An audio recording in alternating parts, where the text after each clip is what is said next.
Hi, I'm Manisha, and let's talk about sanctions. Well, what are sanctions? In the context of anti money laundering, sanctions mean legal and regulatory measures taken by the government. Why? To protect us, the people, and the country against criminal activities like money laundering, terrorist financing, etc. Regulatory bodies across the globe are responsible for restricting certain countries, territories, individuals, groups, financial dealings, products and services, and even travel. You see, sanctions are what protect a country and keep it safe from ever being infiltrated by criminals and criminal activities. So, in other words, sanctions mean ban or restriction. Or if I have to put it in layman terms, it's one country telling another, we don't want you here, we don't want you visiting us, we don't want your products and services, we don't want to trade or transact with you or through you to other countries. There are many key regulators around the world who are responsible for imposing such sanctions. One of those bodies is OFAC, and that's who I'm going to talk about today. But before I do that, I want to welcome you all to the channel. Thank you for watching our videos. Please do like, share, and subscribe. So, what is OFAC? Well, OFAC stands for Offices of Foreign Assets and Control.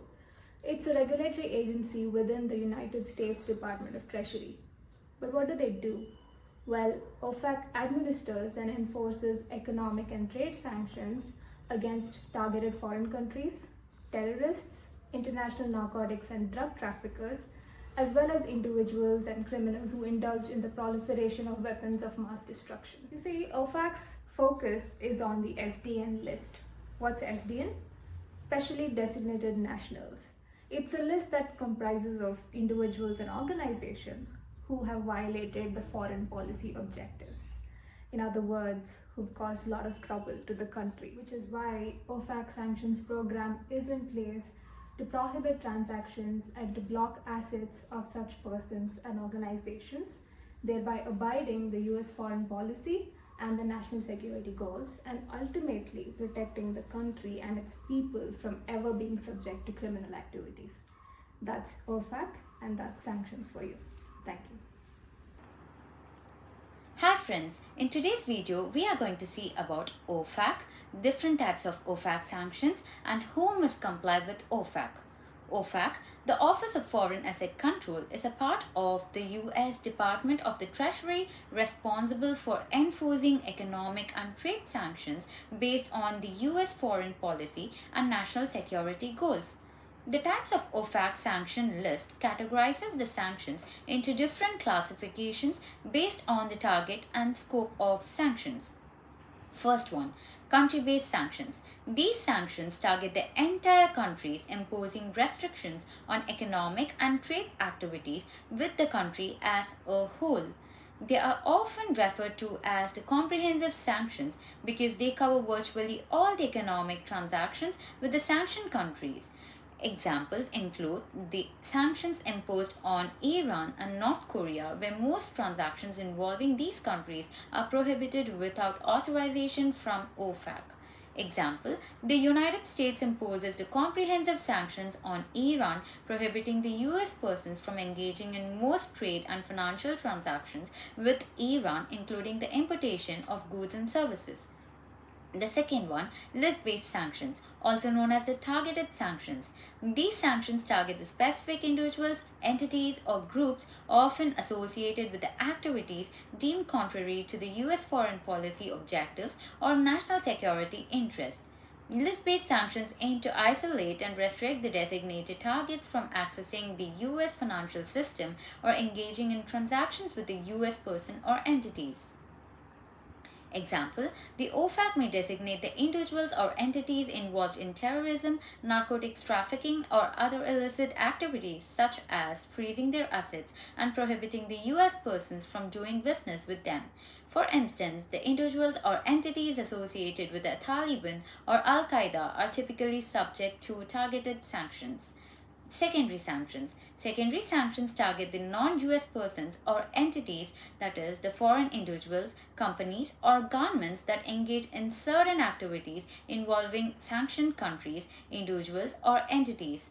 These sanctions aim to compel the foreign actors to comply with the US sanctions objective by restricting their access to the US market or imposing the penalties for non-compliance. Example, the US may impose the secondary sanctions on the foreign financial institutions that knowingly facilitate the significant transactions with the sanctioned individuals or entities, thereby deterring them from conducting such transactions and enforcing compliance with the US sanctions. The last one, sectoral sanctions. Sectoral sanctions target specific sectors or industries within a sanctioned country, restricting certain type of transactions or dealings within those sectors while allowing other economic activities to continue. Sectoral sanctions are designed to exert pressure on targeted sectors without imposing a comprehensive embargo on the entire economy. Example, the US has imposed sectoral sanctions on the Russia's energy, financial, and defense sectors in response to its action in Ukraine. These sanctions restrict the US persons from engaging in certain transactions, such as providing financing or technology to designated Russian entities in these sectors. Now let's see who must comply with the OFAC regulations. All the US persons must comply with the OFAC regulations, including the US citizens and the permanent resident aliens, regardless of where they are located, all individuals and entities within the United States, including the businesses, financial institutions, and individuals, the US incorporated entities and their foreign branches. OFAC has the authority to impose the significant penalties on individuals and entities found to be in violation of its regulations, including blocking orders related to human rights violations, terrorist financing, drug trafficking, and proliferation of weapons of mass destruction.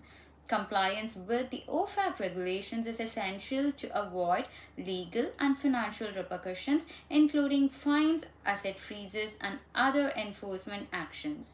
Thank you.